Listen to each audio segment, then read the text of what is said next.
warahmatullahi wabarakatuh. Baiklah, saya Yoza Yulia Putri dari jurusan Tadris IPA Fisika A, yang mana akan menjelaskan tentang bab 4. Yang pertama adalah menjelaskan pengertian deskripsi data hasil penelitian dan cara menyusunnya dengan contoh pada penelitian eksperimen, deskriptif, korelasi, PTK, kepustakaan, dan mix. Baik, yang pertama adalah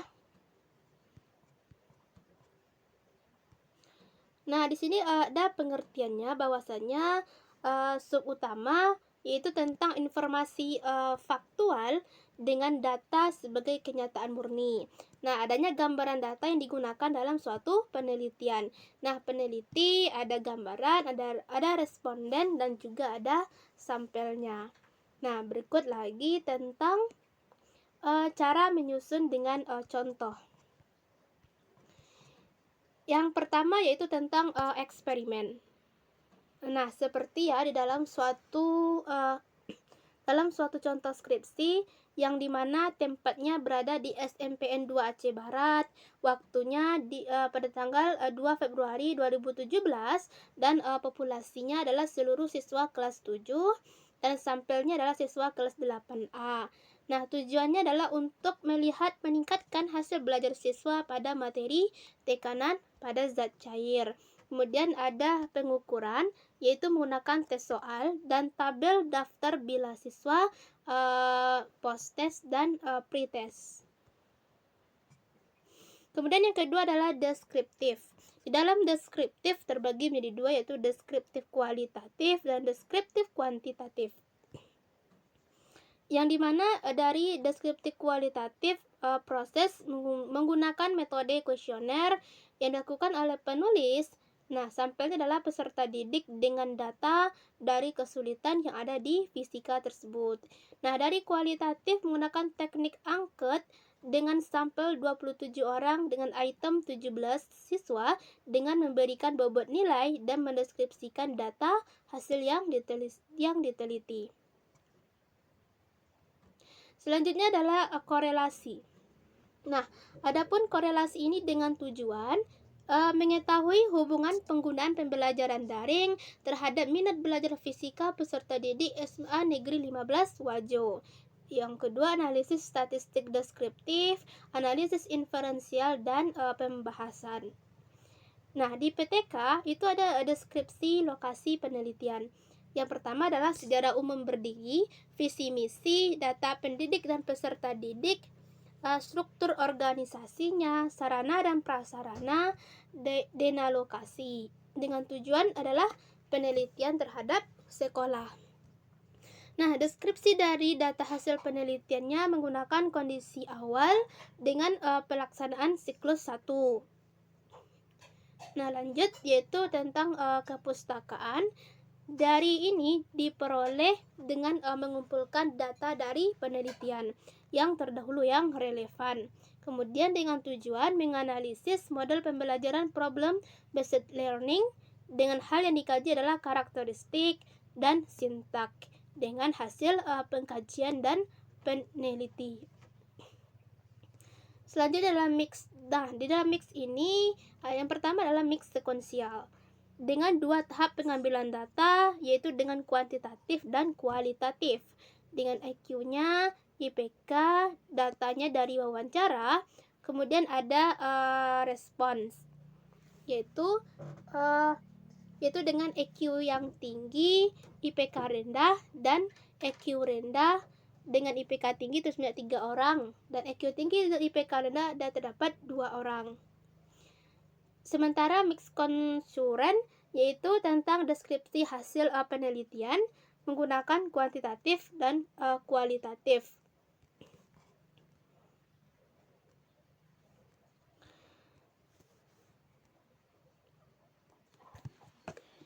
Nah, baik, selanjutnya yaitu tentang hasil penelitian dari kepustakaan. Nah, dari hasil penelitian, kajian pustaka diperoleh dengan mengumpulkan data dari penelitian terdahulu yang relevan tadi.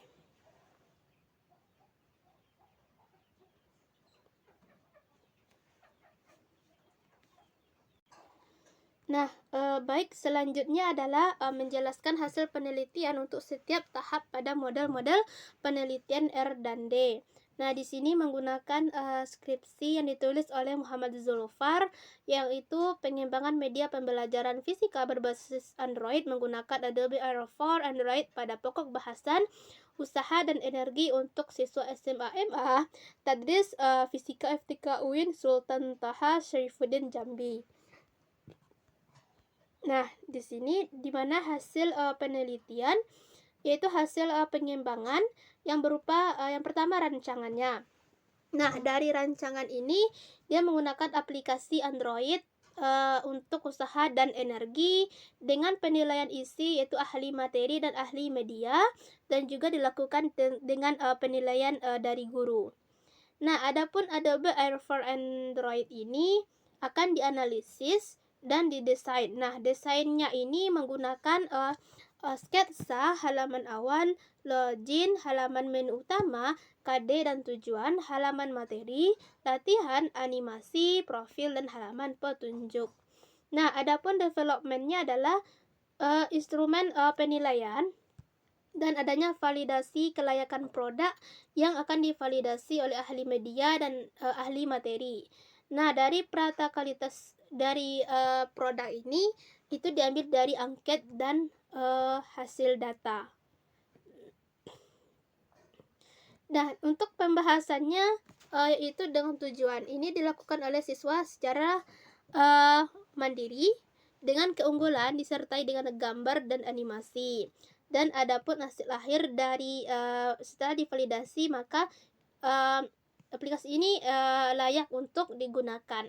Dengan penggunaan uji coba menggunakan angket oleh guru dan siswa dengan uji efektivitas berupa pertanyaan dari esai dan pilihan ganda. Kemudian secara dan diambil kesimpulan bahwasanya valid atau bisa digunakan. Nah, baik dari tahapan research dan R dan D ini ada 10 tahapan dalam mengembangkan model.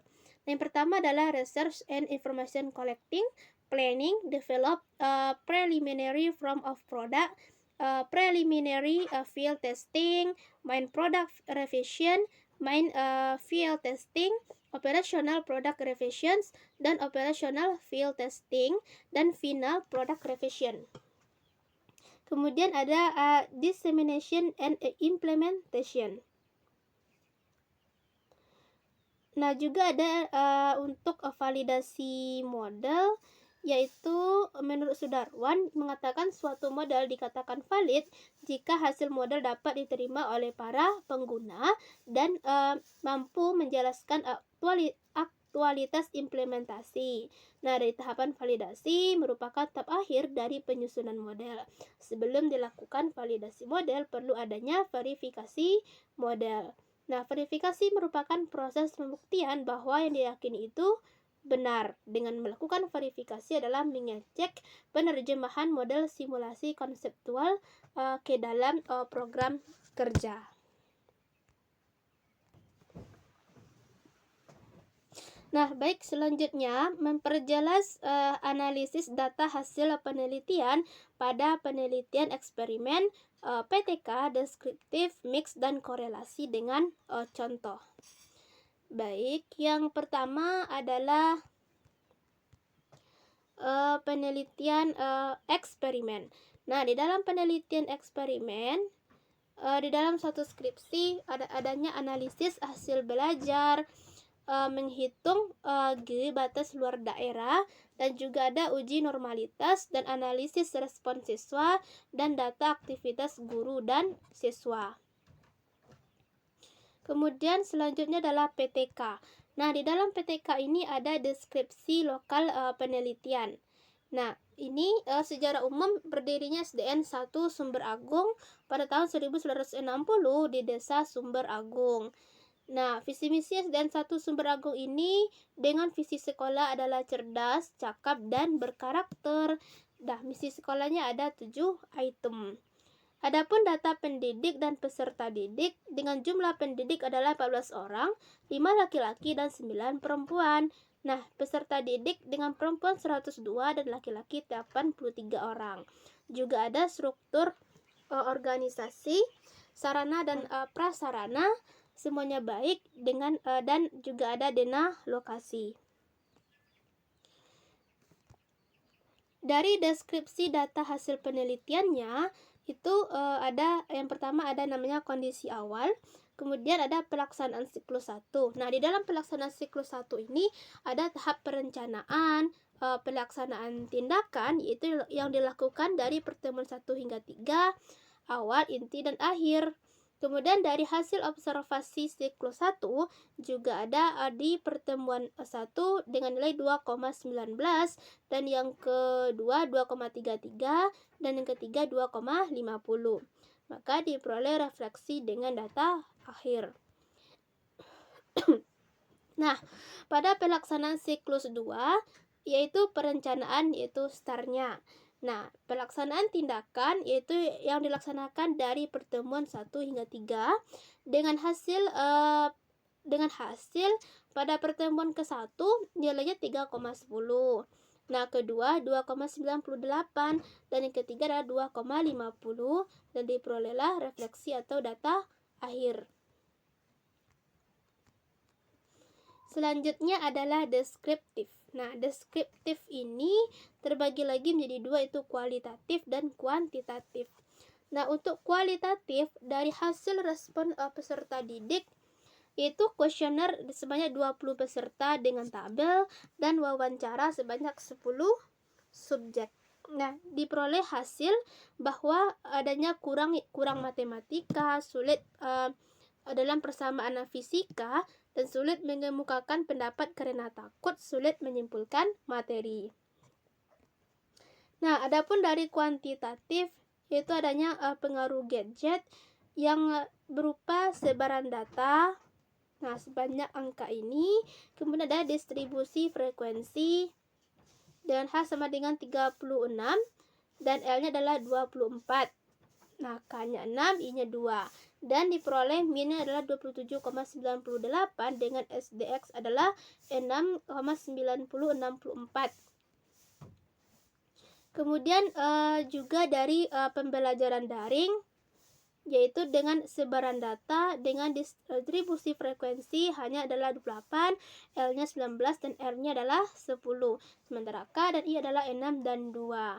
Dan diperoleh min-nya dari 22,166 dengan SDY-nya adalah 7,843. Nah, untuk analisis data dengan X sama dengan 28,074 dengan Y 22,26 dengan BI adalah 0,3675 dengan BO adalah 11,943. Y-nya 11,943 ditambah 0,3675X, maka diperoleh dengan uji signifikansi. Nah, untuk deskriptif ini bisa dilihat melalui beberapa skripsi berikut. Nah, selanjutnya adalah mix. Nah, di dalam mix ini menggunakan dalam mix sekuensial itu menggunakan gambaran dalam gambaran EQ mahasiswa pendidikan TIPA Fisika 2016 ini diambil dari skripsi, contoh skripsi dengan min-nya adalah 106 0317 dengan standar deviasi adalah 47030, maka EQ-nya adalah minimal 80 dan maksimal adalah 120. Nah, untuk dengan faktor. Nah, faktor itu adalah adanya minat, kedisiplinan, kerajinan, dan kebiasaan belajar. Dengan hubungan intelektual, adanya EQ tinggi, IPK tinggi, dengan EQ rendah, IPK rendah, dan adanya EQ rendah dengan IPK rendah. Maka prestasi belajar itu dari data IPK mahasiswa dengan rata-rata 3,4344 sampai dengan 0,29895. Nah, dalam sebuah skripsi dari Mix Konsuren bahwa ada analisis data tahap 1 yaitu menggunakan kuantitatif. Nah, presentasi peserta didik ini berdasarkan jawabannya. 1 benar dengan 24,29% dan 2 benar 14,56%. Kemudian juga ada presentasi tingkat pemahaman konsep baik dengan TPK 24,09%. Maka hasil dengan hukum Newton dan gerak. Adapun untuk kualitatif itu menggunakan wawancara yaitu yang dilakukan dari 9 sampai 12 Maret 2020 secara offline dan 7 sampai 8 Maret 2020 secara online. Yang menggunakan 48 siswa dengan miskonsepsi. Adapun interpretasi adalah sedang dan penyebabnya.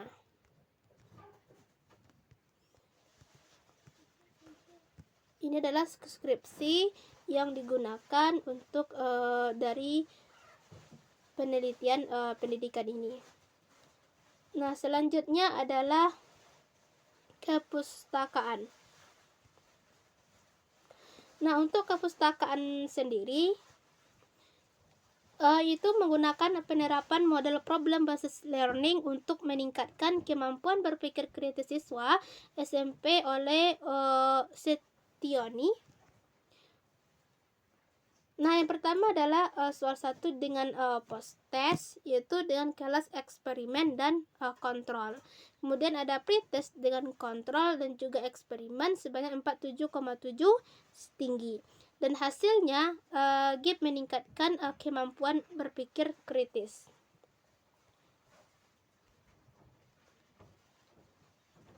Itu salah satu dari jurnal. Nah, yang kedua dari Risa Hartati dengan pretest kontrolnya 44,75 hampir sama dan eksperimennya adalah 43,41 yaitu hampir sama dengan post-test kontrol 62,81 sedang dengan eksperimen 70,37 sedang dengan hasil rendah dalam subindikator dan kurang cermat. Selanjutnya dari salah satu referensi yaitu tentang pengaruh model pembelajaran problem basis learning terhadap berpikir kritis siswa SMP pada pembelajaran biologi materi pemanasan global oleh Siti Jazilatul Fitria dan kawan-kawan. Nah, di sini pretestnya dengan kontrol adalah 54% cukup kritis dan eksperimen 52,93%. Nah, di sini diambil 5 referensi.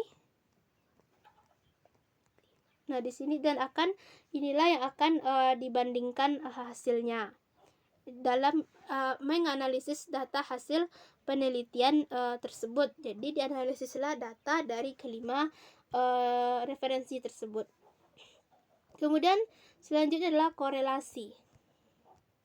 Nah, untuk korelasi ini itu ada analisis statistik deskriptif, yaitu adanya daring dan minat belajar dengan penggunaan pembelajaran daring peserta didik dengan skor penggunaan daringnya adalah maksimum 98, minimal 53, ideal 120 dengan rentang 45. Maka di sini disimpulkan distribusi frekuensi penggunaan pembelajaran daring, di mana nilai yang tinggi itu 29% sebanyak 39 siswa, 23% sebanyak 32 siswa, 27 siswa, dan 15 siswa sebanyak 11% dan 2%-nya adalah 3 siswa. Maka ini akan dibuat dengan diagram. Dan juga yang ketiga adalah minat belajar siswa. Dari minat belajar siswa ini, maka statistik deskriptif skor minat belajar siswa peserta didik dengan skor ideal adalah 144 dengan maksimum 114 dengan minimum 83 dan rentang 11, yaitu tabel distribusi frekuensi penggunaan pembelajaran daring dengan analisis inferensial. Jadi ini akan dianalisis menggunakan inferensial dengan uji normalitas dengan uji linearitas aktivitas dan pengujian secara hipotesis. Nah, selanjutnya adalah menguraikan pembahasan penelitian dengan contoh. Sambungan dari yang tadi kita menggunakan dari analisis data skripsi yang sebelumnya. Nah, yang pertama adalah eksperimen. Nah, dari eksperimen maka diperoleh pembahasan datanya berupa hasil belajar siswa secara eksperimen yang melibatkan siswa, menggunakan respon siswa berupa angket dan hasilnya berupa siswa senang dengan materi tekanan pada zat cair dengan metode eksperimen. Dengan aktivitas guru dan siswa dengan menggunakan metode, maka hasil yang diperoleh adalah hasil yang baik. Yang kedua adalah PTK. Dari analisis data aktivitas belajar siswa siklus 1 dan 2 dengan menggunakan metode STATS, maka diperoleh perhatian siswa pada siklus yang pertama, pertemuan pertama, siswa masih kurang dalam belajar. Nah, yang kedua itu sudah ada peningkatan. Nah, pada siklus kedua, pada pertemuan pertama meningkat dengan 78%, dengan yang kedua itu sudah cukup baik, yaitu 88%. Maka dari metode STAT ini adanya intensitas bertanya siswa dengan guru, adanya intensitas bertanya siswa dengan siswa, dan keaktifan merespon pertanyaan guru. Nah, dari analisis data hasil belajar siswa siklus 1 dan 2, maka kesimpulannya adalah penggunaan metode STAT dapat meningkatkan aktivitas dan hasil belajar siswa kelas 5B SDN 1 Sumber Agung. Nah, dalam deskriptif dijelaskan adanya kualitatif dengan tujuan untuk mengidentifikasi kesulitan siswa Mas Lamno. Nah, terdapat 4 kesulitan dalam pelajaran fisika. Nah, seperti operasi matematika, yaitu karena sulitnya perkalian bilangan bulat, desimal, dan pecahan. Nah, juga dalam menghafal persamaan fisika itu belum efektif. Juga mengemukakan pendapat takut salah, sehingga dengan guru kurang bersahabat, takut maju, bingung cara menyampaikan. Dan sulit menyimpulkan materi, ini disebabkan guru tidak meninjau kembali dengan dampak rendahnya pencapaian, sehingga ini akan berdampak rendahnya pencapaian dari pembelajaran. Nah, dari kuantitatif adanya pengaruh gadget bagi siswa dalam pembelajaran daring di SDN 174 Rantau Harapan. Di sini iptek itu sangat berpengaruh karena dengan tidak memiliki pengaruh yang signifikan. Nah, dari gadget ini ada pengaruh positif dan juga ada pengaruh negatif. Nah, adapun faktor penghambatnya yaitu jaringan, orang tua tidak mendampingi, semangat belajar yang kurang, orang tua keterbatasan gadget, jenuh dan malas, dan tidak menguasai gadget. Nah, bagaimana dengan upaya guru? Itu bisa dilakukan dengan belajar bersif atau melonggarkan pengumpulan tugas. Nah, selanjutnya adalah penelitian dari kepustakaan. Nah, penelitian ini tidak terjun langsung ke lapangan, melainkan dia itu akan fokus pada problem basis learning dengan kemampuan berpikir kritis siswa. Nah, di sini dia menggunakan beberapa jurnal, yaitu menggunakan 5 jurnal seperti di video sebelumnya. Nah, di sini ada karakteristik model pembelajaran problem basis learning. Masalahnya ada siswa dan guru. Yang menjadi pusatnya adalah siswa dengan masalah poin awal dengan masalah kontekstual. Nah, sintaksnya di sini jelas dengan orientasi pada masalah. Nah, pengaruh model pembelajaran itu dari tabel itu sangat berpengaruh positif. Nah, dari mix koncuren itu rata-rata 51,65%, dengan penyebabnya adalah adanya dengan metode, sumber, dan media. Bagaimana dengan solusi? Yaitu dengan mencari penyebabnya, dengan mencoba perlakuan dan mengajak diskusi, dan siswa bebas berpendapat. Nah, dari sekonsial itu mix sekonsial. Nah, bagaimana dengan hasilnya? Yaitu sangat berpengaruh terhadap hasil belajar. Nah, gambaran EQ mahasiswa fisik UIN Alauddin Makassar di sini bahwasanya di atas rata-rata 18, di bawah 2, superiornya 1. Nah, gambaran peristiwa akademik kuantitatifnya cum laude 8 orang, sangat memuaskan 30, dan memuaskan 2 cukup 3. Nah, bagaimana dengan hubungannya? Hubungan dengan korelasi cukup. Adapun faktor penyebabnya adalah minatnya guru serta media yang digunakan. Nah, bagaimana dengan korelasi?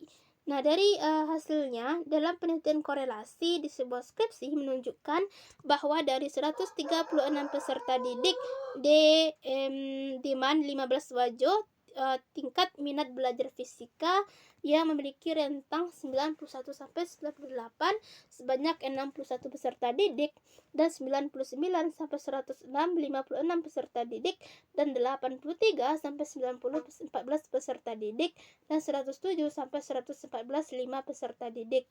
Nah, di sini dikatakan bahwa minat belajar rentang 91 sampai 98. Di situ yang banyak peserta didiknya. Maka dengan fakta empiris, semakin bagus pembelajaran daring, maka minat belajar itu akan semakin tinggi. Dan di dalam penelitian R dan D, adanya tujuan, keunggulan hasil akhir, adanya uji coba, efektivitas, dan ditemukan dengan kesimpulan. Dengan R dan D ini diperoleh dari setelah melakukan validitas apakah sebuah produk yang dihasilkan itu layak dan efektif untuk digunakan atau tidak. Oke, untuk yang terakhir itu dengan menguraikan keterbatasan penelitian. Nah, bagaimana dengan pengertiannya? Bahwasanya dalam memaparkan hal-hal yang sebenarnya tercakup di dalam keluasan lingkup penelitian, tetapi karena kesulitan-kesulitan metodologis atau prosedural tertentu yang tidak dicakup dalam penelitian di luar kendali peneliti. Adanya faktor variabel, kemudian menunjukkan waktu dan kondisi yang tidak bisa dihindari. Contohnya, dalam sebuah penelitian PTK bahwa adanya dampak variabilitas waktu tindakan, kesungguhan belajar siswa, kesungguhan observer yang di luar jangkauan peneliti untuk mengontrol. Jadi, dalam keterbatasan penelitian ini menunjukkan kepada suatu situasi dan kondisi yang tidak bisa dihindari dalam penelitian, dan peneliti tidak dapat berbuat banyak untuk mengendalikannya. Nah, situasi dan kondisi tersebut dapat mempengaruhi kesimpulan hasil penelitian dan merupakan kelemahan penelitian. Misalnya, jika penelitian dilakukan di sekolah, tentu ada faktor di luar sekolah yang tidak dapat dikendalikan oleh peneliti. Meskipun demikian, tidak berarti hasil penelitian menjadi tidak berguna, dan keterbatasan penelitian ini perlu dikemukakan agar pembaca dapat menyikapi temuan penelitian tersebut sesuai dengan situasi dan kondisi yang ada. Nah, demikianlah pembahasan tentang bab 4.